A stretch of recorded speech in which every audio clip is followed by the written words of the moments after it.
Hi, my name's Jeff, and in this video I'm going to give you a quick overview of the new nested PM functionality within Zoidi CMMS.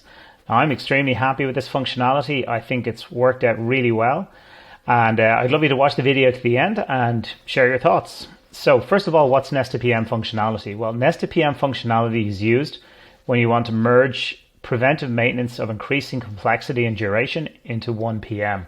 So for example, if you have a machine or a piece of equipment that has a 250 RPM, 500 RPM, 1000 RPM and a 2000 RPM, ordinarily you would have 4 PMs for that, but with nested PM functionality you can merge that into one. So let's take a look at it. So I'm just going to move my face over to the right. We'll go to the maintenance and the PMs area of the application. We'll click add new and we'll go new nested PM.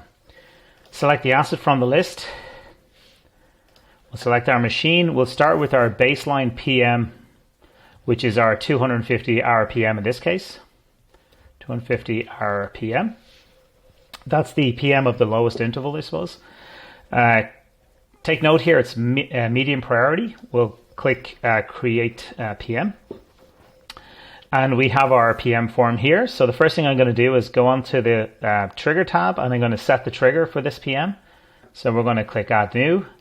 We're going to do a meter-based trigger every 250 hours. And let's see, it's set to hours. We'll do it on a floating schedule, is fine. And we'll say the first due at 1550, something like that. Okay. We'll go to our tasks tab. And what are we going to do during this PM? So we'll click on our checklist. And we'll find our checklist down the list. So we see here our 250 RPM checklist, and we'll add that to the nested PM. And let's go to the planned parts, and we will add our planned parts for the 250 RPM. And let's just say for this we're going to replace a cable. We'll just add one there for the cable. Okay, so that's a very basic PM configure, the 250 RPM.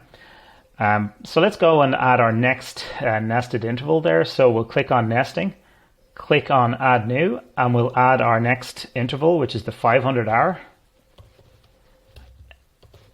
And that's going to happen every 2 times. So the multiplier, it happens every multiplier time. So every 2 times in this case, or every 2 times we do a 250, we're going to do a 500 hour. Let's add our 1000 hour. And the multiplier here is going to be 4. So every 4 times we do a 250 RPM, we're going to do 1000 RPM. And you'll notice here the new tabs going across the top. But let's add our final one, which is going to be our 2000 RPM.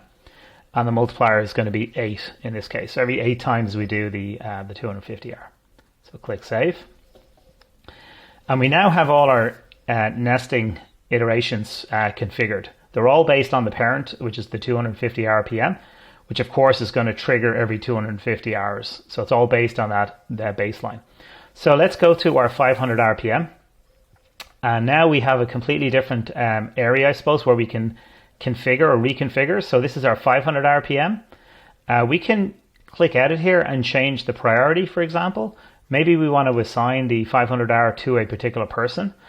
We can increase the hours. So let's say this is going to take 2 hours, and we're going to give them a bigger window to complete this. So it's a larger PM. Maybe we'll give them a 3-day window to complete this. So that's going to be, when that triggers the PM work order, it's going to look different, I suppose, when it comes through. We're going to go to our tasks area, and you'll notice now that the tasks have disappeared. The reason is the tasks are going to be replaced at each iteration.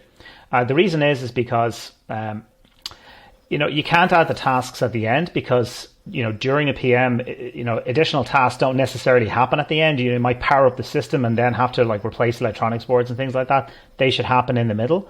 Also, there could be some tasks that you don't need. So for example, at the 250 RPM, maybe there's clean the filter or inspect the filter, and then at the 1000 RPM, it's replace the filter. So there's no point cleaning and inspecting an old filter when you're going to replace it. So tasks really should be completely configured specifically for each level. So I'm going to go in here to the checklists, and for the 500 hour, I'm just going to go down and I'm going to add our 500 PM 500 RPM checklist specifically built for this PM, and you'll see there are additional steps in this case for this particular PM. We'll go to our plan parts, and we see here that parts are additive. So whereas we replace the tasks, we're actually going to add to the parts, because parts we're going to use them. If we replace it at the 250, we're going to replace it at the 500. We're going to replace it at the 1000, etc. So let's click Add New. So what are we going to do this time? Well, let's replace a control board. We'll use one of those at the 500R. And we'll also do the same. We'll replace, say an inverter at the 500R as well. So during the 500 RPM, we're going to replace those three parts. The cable flex that we would normally do every 250, and then also the control board and the power inverter. Okay. We can also add some files as well. So we can link the file to that particular level. So let's say it's the document here. And we see here that's been added now to the 500 RPM. So when the 500 RPM triggers, that document will go with it as well. Okay, so our 500 RPM is configured. Now let's go to our 1000 RPM. And we'll go back to our PM details here, and we can again change this here. So we can raise the priority level again. We can assign it to a completely different person if we want. So let's assign it to, Farzana. Hour's estimate is going to be 4, and we'll give a bigger window to complete it here in this case, 7 days. We go to our tasks again. We can set the checklist or the individual tasks at this level. So this is going to be our 1000 RPM, which is a much more involved checklist, which potentially has the tasks in the right order of operations and potentially even remove some tasks. We go to our planned parts, and we can add additional parts that are going to be replaced at this particular PM. So let's replace the drive belt, one of those at the 1000 RPM.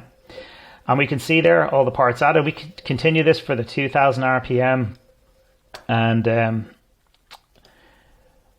we would continue the process. But let's go back to the nesting. Now we're going to decide, I suppose, which one is going to fire next. So I've configured it from the beginning here, and it's going to fire off the first PM, which is going to be the 250 RPM. But this is a piece of equipment we have had in our facility, in our fictional facility, for a number of years. And we have some hours on it already. So what we're going to do is, if we go back here actually to the 250 RPM, if you remember from the trigger, I said the next one due is the 1550. So we have had it for a period of time. So we're actually not going to trigger the 250R next. We're actually going to trigger the 1500 RPM, I suppose. It's kind of drifted slightly because it's a float. So this is going to be our 1000 or 1250. So the next one due is actually going to be our 500 RPM. So we'll click that there, click save. And that's it, pretty much good to go. So if we click on the activate, our PM is now live. It's going to check every hour to see if the PM is due and fire it off. When it's due, the next one is going to be the 500 RPM with the different description, the different tasks, and those 500-hour parts, the 250 and the 500-hour parts, and also that file as well, actually, will fire off as well. So that's it. If we go, let's fire one off anyway, just for demonstration purposes. So we'll fire that off. And that PM has been created, and there we go, the PM work order 605. Let's just go to a different tab and have a look at that. That is our 500-hour PM, which is great. Which means our next one is going to be the 250, which is the 1700. That's great. But let's go back to the PM screen.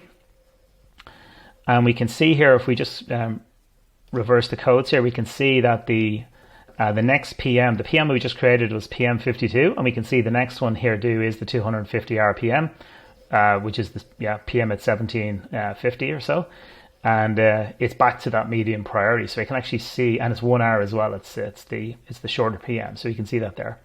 If we go to the work order, we can see the work order is of 500 RPM of the high priority with the 2 hours and Chris is being assigned to it. We can see the tasks should have about 8 tasks. It does, because that's the 500 hour, and the parts should have the 3 parts. And there we go. We see the 3 parts in there. So that's it. Let's have a look at the files. Files are there as well. So that's it. That's nested PM functionality in Zoidi. I'd love to get your thoughts. Tell me what you think. Try it out. Have a good one.